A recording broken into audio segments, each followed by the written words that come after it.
Siguiendo en sintonía de Radio La Voz de María 88.1 FM, comienza Enseñanzas de la Iglesia Católica, bajo la conducción de Monseñor Ignacio Munilla. Bienvenidos.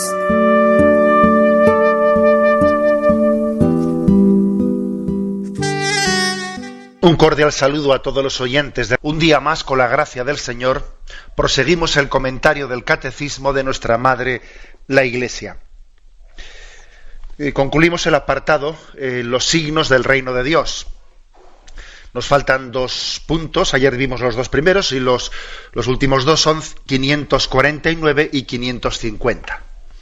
Y el primero de ellos, 549, dice así: al liberar a algunos hombres de los males terrenos del hambre, de la injusticia, de la enfermedad y de la muerte, Jesús realizó unos signos mesiánicos. No obstante, no vino para abolir todos los males aquí abajo, sino a liberar a los hombres de la esclavitud más grave, la del pecado, que es el obstáculo en su vocación de hijos de Dios y causa de todas sus servidumbres humanas. Continuamos con la explicación de por qué Jesús hizo esos signos, esos milagros, esos prodigios con los que acompañó la predicación de su palabra. Los evangelios nos cuentan que eran signos abundantes, que eran, obviamente, tenemos que pensar que también Jesucristo esos signos los haría en momentos especiales, pero lógicamente los evangelios narran esos momentos especiales. ¿Qué sentido tienen? Obviamente, si Jesús ha venido a proclamar la llegada del reino de Dios, y la palabra reino de Dios, como dice Benedicto XVI en su libro Jesús de Nazaret, cuando habla del evangelio del reino, pues él nos recuerda que la expresión reino de Dios, sobre todo a lo que se refiere es a la soberanía de Dios. O sea, Dios está aquí. Es la hora de Dios. Eso es lo que podríamos decir es el sinónimo de reino de Dios.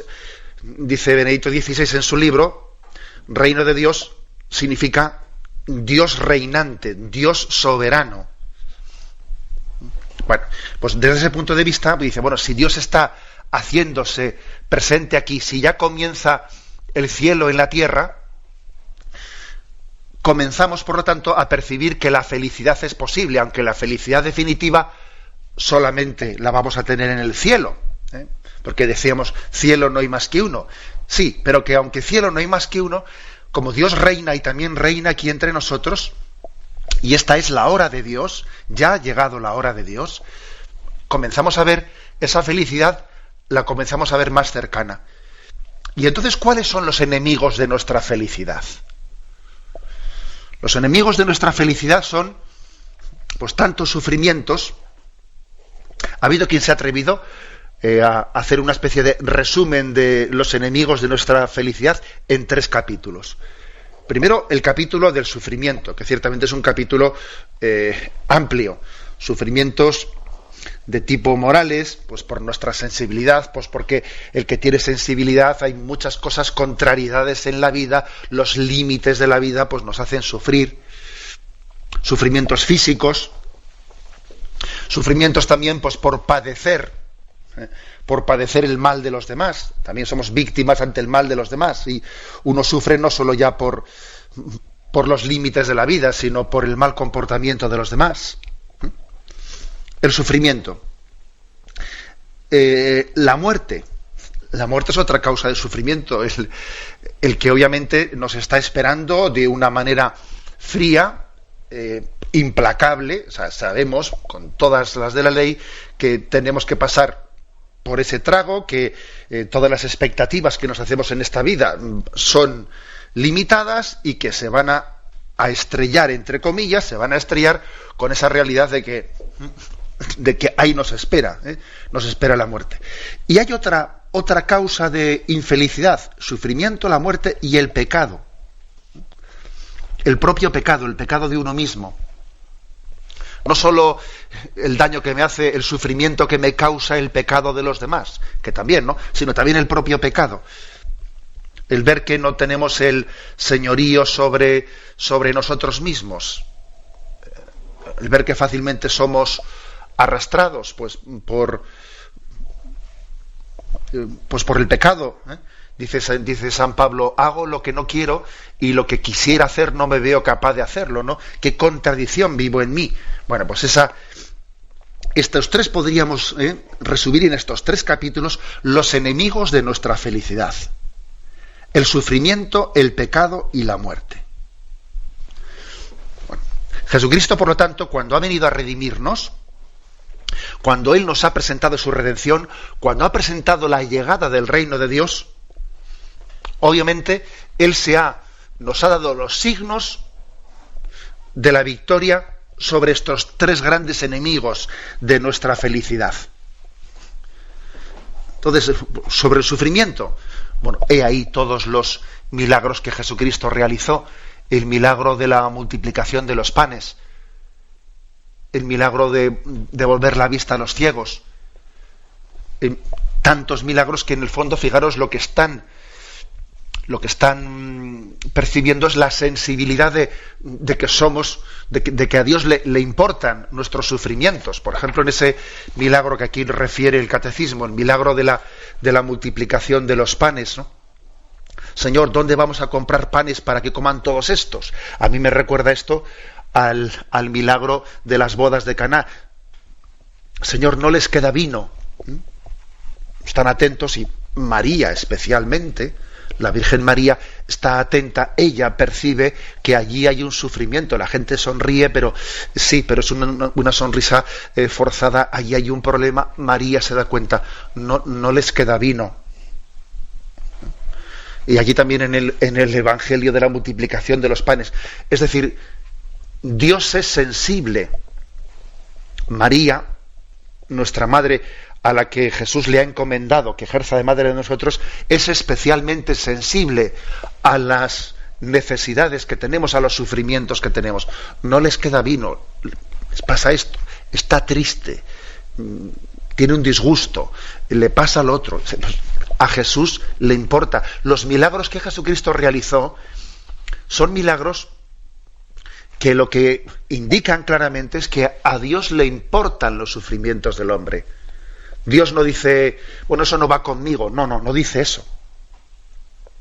Son milagros que lo que están significando es que Dios participa de nuestro sufrimiento, igual que participa de nuestras alegrías.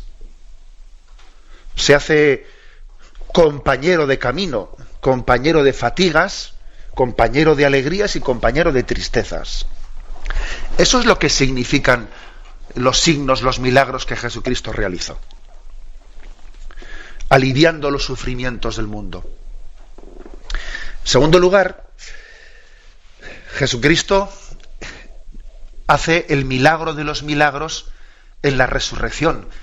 La resurrección es el milagro por antonomasia, la resurrección sobre la muerte. Y de todos los milagros realizados por Cristo y en Cristo, sin duda alguna, el de su victoria pascual sobre la muerte, pues es el milagro definitivo, porque ¿de qué nos sirve aliviar los sufrimientos de una manera temporal? En las bodas de Caná no les queda vino, la multiplicación de los panes, la curación de las enfermedades, si finalmente la muerte es la que triunfa. Si al final triunfa la muerte, entonces... Y claro, la victoria de Cristo sobre la muerte está profetizando, está anunciando también la victoria sobre la muerte de cada uno de nosotros.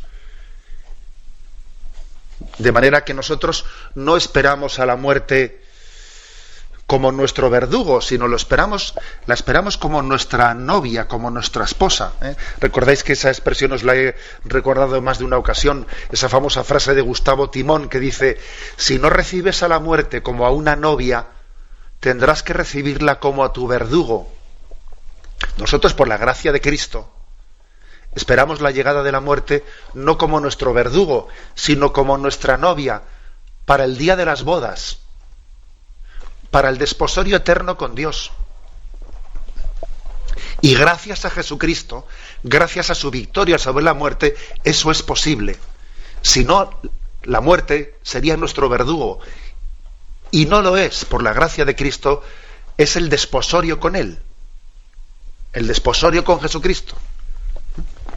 Y además, fijaros que la diferencia entre el noviazgo y el matrimonio, cuando se vive como Dios manda, entre comillas, es que en el noviazgo uno no vive con el esposo, con la esposa.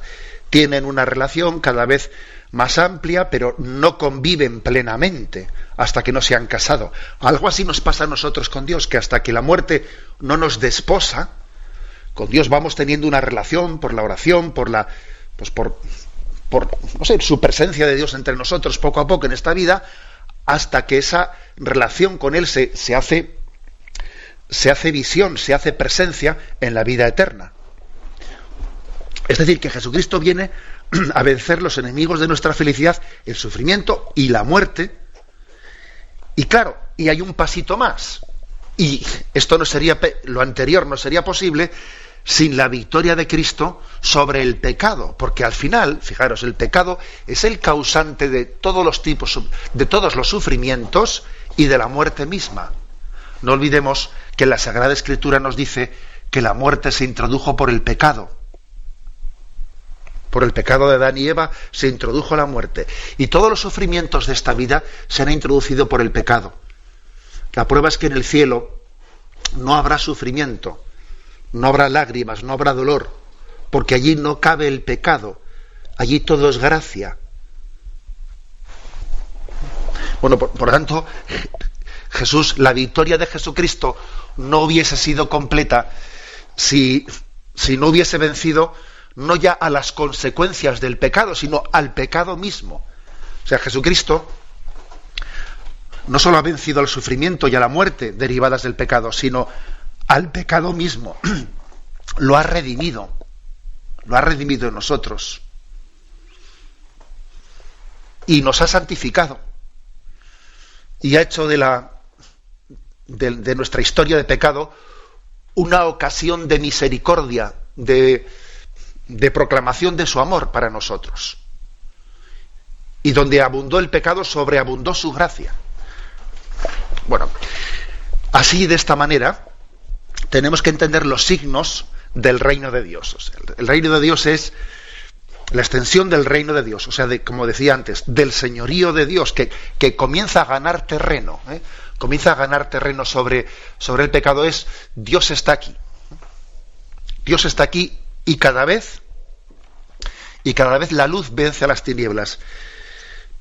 Habéis escuchado en alguna ocasión esa explicación litúrgica tan bella y tan sugerente, que es el hecho de que el nacimiento de Jesucristo se haya colocado dentro del calendario solar, allá en los días de finales de diciembre, que es justo cuando termina de avanzar la noche, y en el momento en el que, en esos últimos días de diciembre, finalmente el sol comienza a ser el que va ganando terreno. A partir del nacimiento de Jesucristo, el sol le va ganando terreno a la noche. La luz va teniendo más espacio. Esto es la llegada del reino de Dios. Cristo viene a aliviar nuestros sufrimientos. Cristo viene a redimir el pecado. Cristo viene a vencer sobre la muerte. Bien, nosotros solemos tener quizás el riesgo de que estos signos de Jesucristo, estos milagros de Jesucristo, podemos entenderlos o no sé, nos podemos acercar a ellos de una manera aislada. Cuando alguien tiene pues un agobio, pues, imaginemos pues, de una operación, una enfermedad o un problema familiar serio, un problema laboral, y le pide a Dios una gracia, pues la gracia de un empleo, la gracia de una sanación, de lo que fuere. Es posible que, claro, como a nosotros nos cuesta ver, digamos, la totalidad de la jugada, entre comillas, ¿no? Sino más bien, pues estamos un poco agobiados por ese problema.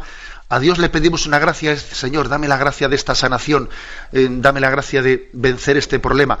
Quizás los signos que Dios nos envía, tendemos a aislarlos, a descontextualizarlos, ¿no? Olvidando que cualquier signo de la llegada del reino de Dios tenemos que entenderlo como un signo de la liberación plena que Dios nos da. Liberación del pecado, liberación de la muerte, liberación del sufrimiento, es decir, liberación de la esclavitud que Satanás ejerce sobre la humanidad. Es un signo de que Dios te quiere, de que Dios te ama y que Dios reina. Digo esto porque, bueno, ¿cuántas veces nos ocurre que pedimos a Dios gracias particulares? Esta, la otra, bueno, las tomamos y nos olvidamos de Él. O sea, es una contradicción, porque ¿cómo es posible que lo que Dios nos ha mandado como un signo de que Él está presente y reina en nosotros, bueno, cojamos eso y nos olvidemos de qué significaba? Es una contradicción, pero ocurre, ¿eh? O sea, que tenemos que contextualizar los milagros que Cristo hizo, tenemos que contextualizar las gracias que Dios nos da en esta vida, porque sería un absurdo, por ejemplo, recibir un milagro de Dios, y luego pues seguir pecando en la vida. Por eso uno entiende que Jesucristo, después de hacer algunos milagros, le dice: vete y no peques más, vete y preséntate ante los sacerdotes, vete. ¿Por qué les dice eso? Bueno, porque has recibido una gracia de Dios, has recibido una sanación. Lo lógico es que ahora pues luches contra el pecado, y lo lógico es que la gracia de Dios venza en ti. Dios no te ha dado una gracia pues para curar una parálisis y que luego tu vida no esté en gracia. Eso es una contradicción. Porque al mismo tiempo que luchamos contra la enfermedad, luchamos contra el pecado. Al mismo tiempo. Bueno, esto creo que es un aspecto importante. Entender que los milagros de Cristo son signos del don de la gracia que Él viene a traernos. En este punto 549 que estamos comentando, decíamos que los sufrimientos son una ocasión en la que nosotros pidamos a Dios la ayuda de su gracia, especialmente sufrimientos físicos y sufrimientos morales, y que Dios nos da en su designio, en su providencia. Dios a veces realiza esos milagros de sanación, como los realizó también a veces cuando estuvo entre nosotros. Jesucristo no curó a todos los enfermos que vivían en Judea y en Galilea en aquel tiempo, no, curó a algunos, hizo algunos signos. También entre nosotros, Él en ocasiones envía esos signos de sanación. A veces nos escucha en esas súplicas que le dirigimos, no siempre, pero cuando lo hace, nos pide que entendamos esas gracias como signos de una liberación definitiva, de la liberación del pecado. Quisiera decir una palabra sobre esto. Vamos a ver, ha existido una tentación de identificar reino de Dios, la instauración del reino de Dios, meramente con el bienestar humano. Ha sido uno de los problemas que tuvo pues la conocida teología de la liberación, que Juan Pablo II, el beato Juan Pablo II, pues tuvo la encomienda, o sea, tuvo el quehacer de discernir qué es lo bueno y positivo que tenía la llamada teología de la liberación, y al mismo tiempo también purificarla de sus desviaciones. ¿Qué era lo positivo y qué era, digamos, lo incorrecto de la teología de la liberación tal y como se presentaba, ¿no? En aquellos años en los que Juan Pablo II estaba pues en el trono de San Pedro? Pues decir lo siguiente: lo positivo es que la llegada del reino de Dios tiene que tener consecuencias también en nuestra vivencia social, ¿eh? Es decir, si Jesucristo viene a vencer el pecado, eso también se tiene que traducir en un tipo de relaciones sociales y laborales en las que reine la justicia, en la que los pobres sean defendidos en su dignidad. Eso, digamos, es el aspecto positivo de la teología de la liberación. O sea, no existe una liberación espiritual si no tiene consecuencias en unas relaciones de justicia. O sea, también se tiene que visualizar la llegada del reino de Dios en unas relaciones humanas más justas. ¿Qué era, sin embargo, lo desviado de la teología de la liberación? La identificación de la llegada del reino de Dios, la identificación pues con la mera justicia humana o con el bienestar social. Dicho de otra manera, vamos a ver, pues en los países escandinavos, en Noruega o en Suecia, que se dice que es donde existe pues un estilo de sociedad con más bienestar, con mejor reparto de los bienes económicos y con un sistema de seguridad social envidiable, pues digamos en Noruega y en Suecia el reino de Dios está más establecido pues que en una nación africana o en una nación sudamericana. Yo no me atrevería a decir eso. De hecho, resulta que los suicidios se dan muchísimo más en esos países ricos, teóricamente con un bienestar social, entre comillas, ¿no?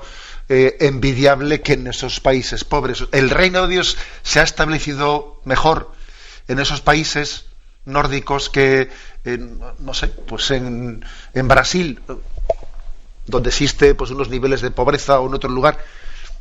Pues desde luego sería un error equiparar tal cosa. Es decir, es verdad que la llegada del reino de Dios requiere que se traduzca en unas obras de justicia, pero desde luego no se puede identificar la llegada del reino de Dios meramente con una justicia exterior.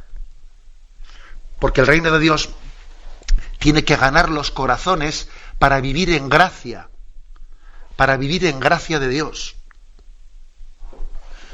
El reino de Dios también es una realidad interior que se tiene que traslucir al exterior, ojo, pero lo dice el Señor, el reino de Dios está dentro de ti y consiste en la vida de gracia, consiste en vivir en gracia y en que el amor de Dios nosotros lleguemos a hacer de él nuestro tesoro. Luego, digamos, fijaros bien, entre dos riesgos, ¿no? El riesgo de una espiritualidad desencarnada, un falso misticismo desencarnado, que bueno, pues que parece que identifica el reino de Dios con una oración mística, pero que no se traduce en obras de justicia en la realidad. Y entre el extremo opuesto, que es un horizontalismo, y casi confundir el mensaje de la salvación, reducirlo, bueno, pues a una obra de una ONG social, ¿no? Que también existe ese riesgo, obviamente.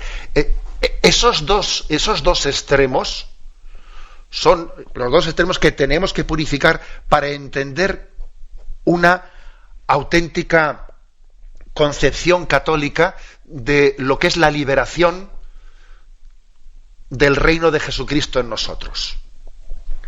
Jesucristo es libertador, es nuestro libertador, pero de lo primero que nos libera es de la esclavitud del pecado, que es la fuente de las demás esclavitudes. Es por lo tanto este aspecto, aquí Juan 8, versículos 34 al 36 dice: ¿Cómo dices tú, os haré libres? Jesús le respondió: en verdad os digo, todo el que comete pecado es un esclavo. Y el esclavo no se queda en casa para siempre, mientras el Hijo se queda para siempre. Si pues el Hijo os da la libertad, seréis realmente libres. Este texto del Evangelio de San Juan está ligando la libertad del hombre, la está ligando a una libertad interior. Incluso fijaros que en aquel tiempo, cuando San Pablo, en aquel momento histórico, existía la esclavitud. La esclavitud entonces socialmente estaba aceptada, y cuando San Pablo se dirige a los esclavos, él dice a los amos: tratad con dignidad a vuestros esclavos, no abuséis de ellos, etcétera. Y a los esclavos les está proclamando la liberación de Jesucristo, y curiosamente no les está diciendo: levantaos en armas, ¿no?, para abolir la esclavitud. Por supuesto que el cristianismo, llegado el momento histórico, estará a favor de la abolición de la esclavitud. Pero es que San Pablo no esperó a ese momento histórico de la abolición de la esclavitud para empezar a predicar a los esclavos la liberación de Jesucristo. O sea, la liberación de Jesucristo ha llegado ya, aunque todavía esté por abolirse la esclavitud. Vamos a ver, ¿eh? O sea, esta es la matización, entre comillas, ¿no?, que hay que hacerle a una concepción demasiado horizontalista o reduccionista de la liberación de Jesucristo, casi identificándola con una liberación política, que no se puede identificar la liberación del reino de Dios con una liberación meramente política. Aunque obviamente, como he dicho antes, no se reduce meramente a una realidad interiorista, sino que se va traduciendo en obras concretas, ¿no? Como fijaros en la historia de la Iglesia, la predicación del Evangelio ha sido acompañada con obras sociales, con obras de liberación. Así la Iglesia lo ha acompañado. Pero ojo, acompañar la predicación de Jesucristo, del Evangelio, la predicación de la victoria de la gracia sobre el pecado, acompañarla con esas obras de justicia, no quiere decir sustituirla, porque quizás nosotros hemos llegado en un momento determinado al riesgo contrario, que es lo que Juan Pablo II denunció y llamó la atención sobre el riesgo de reducir el Evangelio a unas obras sociales. No se puede reducir el Evangelio a unas obras sociales, aunque esas obras de liberación sociales tienen que acompañar la proclamación del Evangelio, pero no se puede reducir a ellas. Este es un delicado equilibrio que, sin duda alguna, nos ha de ayudar en la comprensión de la liberación integral del Evangelio, el Cristo total, del cual nos habló San Agustín, del cual tanto hemos hablado en la explicación del Catecismo, el Cristo total, que viene a liberar al hombre en todas sus facetas y en todos sus aspectos. Tenemos un momento de reflexión y continuamos enseguida. Ya volvemos en un momento con su programa Enseñanzas de la Iglesia Católica, a través de 88.1 FM.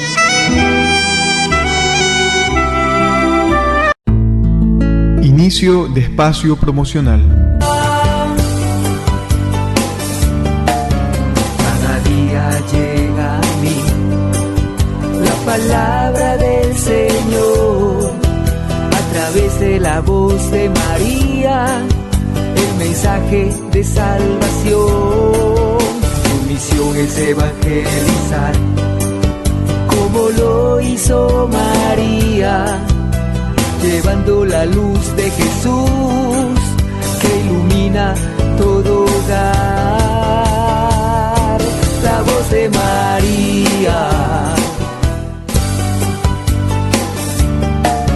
Cada día llega a mí la palabra del Señor. Ahora puedes realizar tu aportación desde la comodidad de tu hogar, con tu tarjeta de débito o crédito, ingresando a la página de la revista Salve Regina, www.revistasalveregina.com.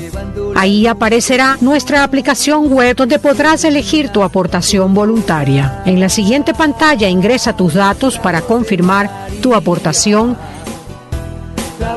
y dale clic en el botón naranja o en el botón gris si tienes la aplicación de Payphone. Y recuerda, Radio La Voz de María siempre cuenta contigo. La voz de María visita nuestro hogar, noche y día. La voz de María. Hola, ¿qué tal? Te saluda el Padre José Luis Vélez López, asesor espiritual de Radio La Voz de María. El amor siempre es creativo y busca la manera de ayudar. Es por esto que te invitamos a ser generoso con esta gran obra de evangelización,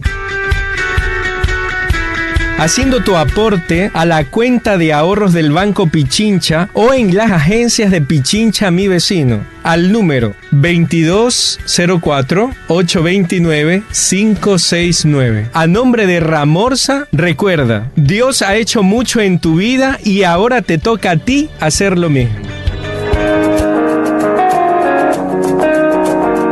Con tu ofrenda ayudas a que sigamos adelante. Soy el Padre Tomás Guerrero. Tu donación puedes hacerla en las siguientes cuentas: Produbanco y o Servipagos. Cuenta corriente a nombre de Ramorza, número 1049161000. Gracias, porque con tu ayuda seguimos evangelizando a través de la voz de María.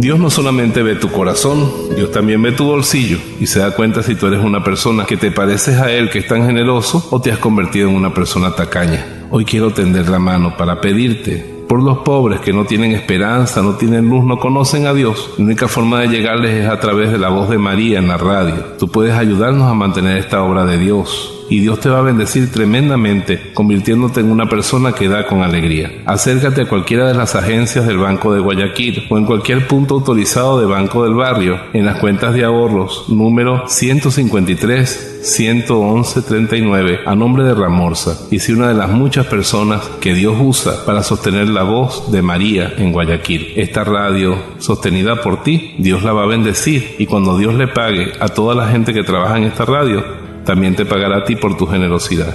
Cuento contigo. Soy Monseñor Roberto Cipos de Venezuela y te bendigo en el nombre del Padre, del Hijo y del Espíritu Santo. Amén. Que seas un dador alegre.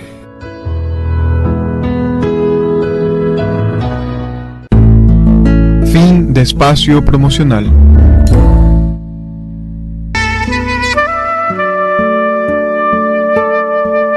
Estamos escuchando Enseñanzas de la Iglesia Católica.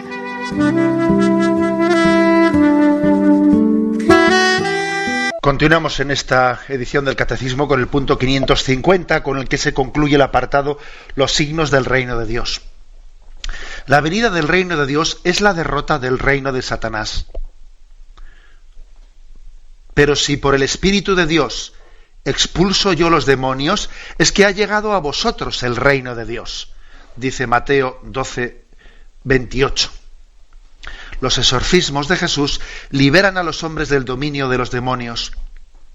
Anticipan la gran victoria de Jesús sobre el príncipe de este mundo. Por la cruz de Cristo será definitivamente restablecido el reino de Dios. Regnavit al niño Deus. Dios reinó desde el madero de la cruz.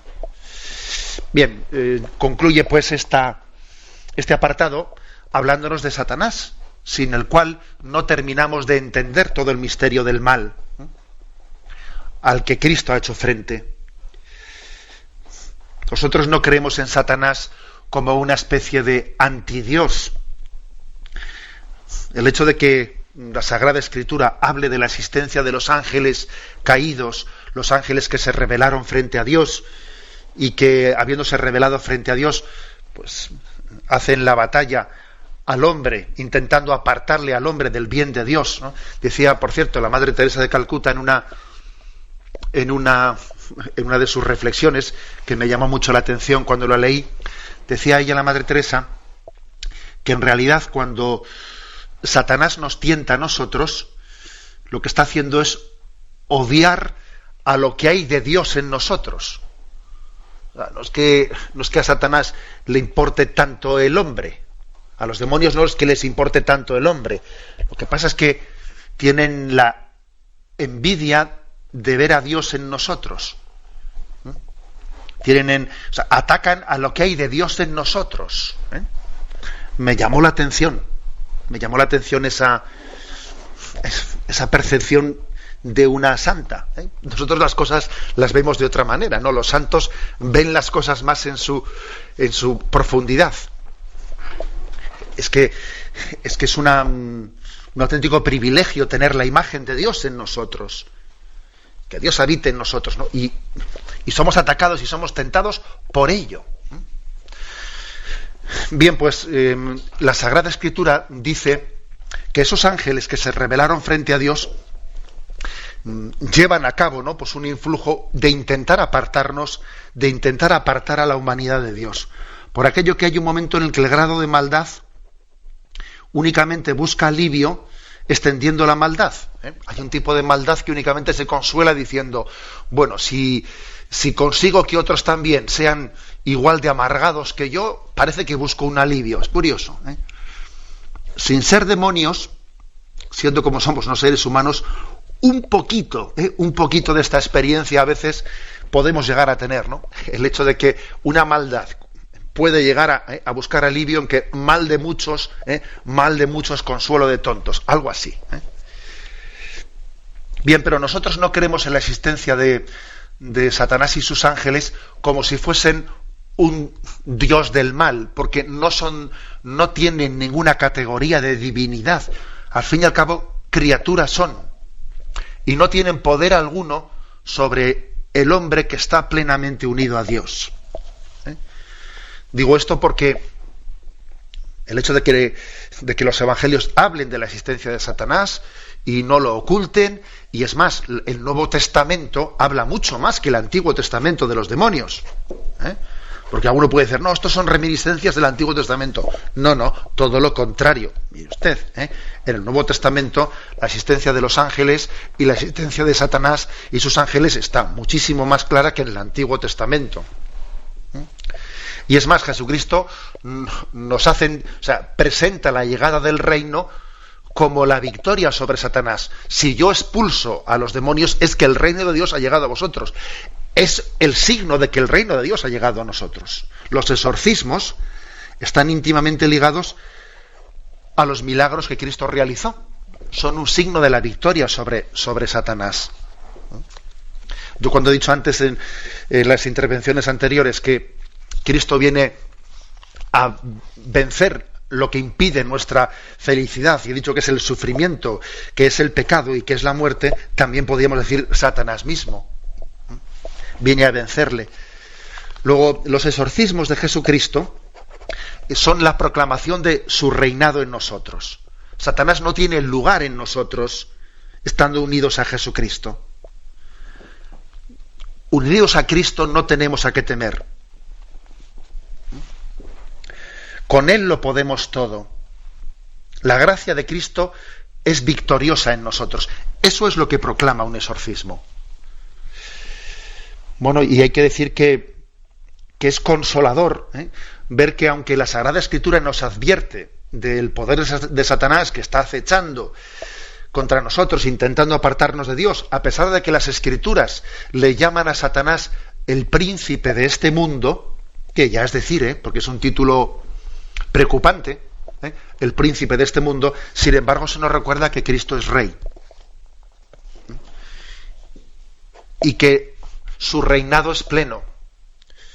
Y que no hay nada que no esté sometido bajo ese reinado. Por eso, fijaros bien, incluso pues la tradición de la Iglesia, San Agustín tiene un famoso sermón que la Iglesia suele leer en el oficio de lecturas el primer domingo de Cuaresma, cuando se leen las tentaciones de Cristo en el desierto, un famoso sermón en el que dice: somos tentados por Satanás y Dios se sirve de esas tentaciones para hacer de ella una ocasión de crecimiento en virtud y crecimiento en gracia. Dios es capaz en su poder de hacer de las tentaciones de Satanás una ocasión de santificación del hombre. Por lo tanto, no temas ni siquiera a la tentación si estás firmemente unido a Jesucristo. Jesucristo ha vencido a Satanás y le ha vencido definitivamente en la cruz, como dice aquí. La cruz es el lugar de la victoria. ¿Por qué? Porque es la obediencia de Cristo al Padre. Satanás y sus ángeles son por esencia soberbios, desobedientes. En eso ha consistido su pecado. Que un espíritu puro sea soberbio configura totalmente su vida, que al final es la desobediencia en sí mismo, ¿no? Bueno, pues Jesucristo en su acto de redención precisamente lo ha hecho por la obediencia. Nos ha redimido a través de ese acto de sumisión y de obediencia, en ese confío en Dios, en ese me pongo en sus manos, ¿no? El acto de obediencia de Cristo al Padre es la victoria definitiva sobre Satanás.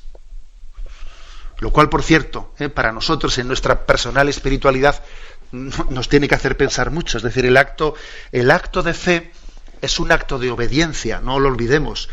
Cada vez que hacemos un acto de fe, decir, Señor, confío en ti, me pongo en tus manos, estamos en ese acto, estamos proclamando la victoria de Cristo sobre Satanás. Decir, confío en ti, me pongo en tus manos, confío en la victoria de Dios, es vencer a Satanás, es unirnos a la victoria de Cristo en la cruz, que obedeció al Padre, que confió en el Padre. Creo que es una gran lección, ¿no?, que está anticipando la fiesta del cielo, la fiesta de las bodas eternas, en las que el reinado de Dios será plenamente visible. Aquí el reinado de Dios pues tiene ciertos signos visibles, pero también es a veces imperceptible, pues porque el reinado de Dios tiene lugar de una manera oculta, humilde, y en este mundo brillan mucho más las obras negativas muchas veces que las positivas. No sé por qué, pero es así, El mal es mucho más ruidoso, es mucho más escandaloso. ¿Habéis oído ese famoso dicho que dice que mete más ruido un árbol que cae que un bosque entero creciendo? El bosque entero creciendo mete poco ruido. Yo me atrevería a decir que el reino de Dios cada vez está más presente y sigue creciendo entre nosotros, aunque a veces parezca lo contrario, aunque parezca que lo que más se ve, lo que más se nota, sí, pero no es verdad, es un falso gigante que tiene los pies de barro. Vemos reinados en este mundo, vemos muros que se elevan, pero que tienen los pies de barro, que van a caer, que están cayendo, mejor dicho, que están cayendo, y sin embargo de una manera humilde, metiendo muy poco ruido, se está edificando el reino de Dios. Cuantísima gente buena esta misma mañana se ha levantado y le ha ofrecido a Dios el día y se ha entregado por sus hijos a trabajar, y cuantísima gente buena está hoy ofreciendo su enfermedad, está ofreciendo sus limitaciones, está siendo generosa. El bien vence sobre el mal porque Cristo venció sobre Satanás.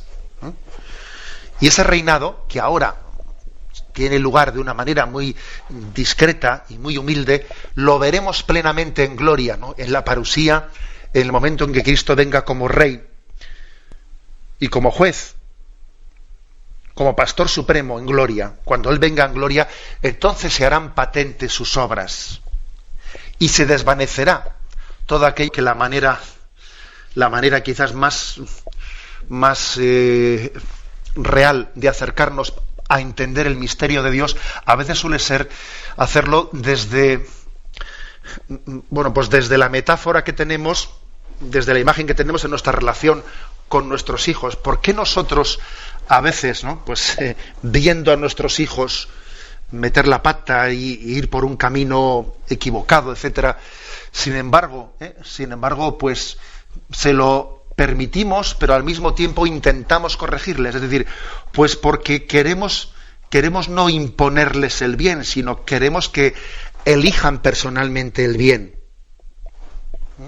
O sea, Dios podía haber anulado la libertad de Adán y Eva, pero es que Dios no quiere imponerles el bien.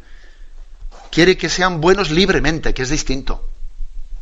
Y también un padre y una madre, pues mira, si le meto a mi hijo aquí en la cárcel y le encierro con una llave, pues entonces voy a impedir que salga por ahí a beber. Ya, pero es que no es esa la cuestión. La cuestión será que yo quiero que él elija libremente la vida. Y quiero que elija libremente el bien. Con lo cual sí, claro, también tendré que tener una disciplina hacia él. Pero yo no le educo prohibiéndole el mal únicamente. No le educo prohibiéndole el mal, sino, de alguna manera, la salvación de Dios consiste en hacernos enamorar del bien. Y creo que de esta manera nos aproximamos, ¿no?, a ese misterio de Dios en su relación con la humanidad. Me despido con la bendición de Dios Todopoderoso. Padre, Hijo y Espíritu Santo descienda sobre vosotros. Alabado sea Jesucristo.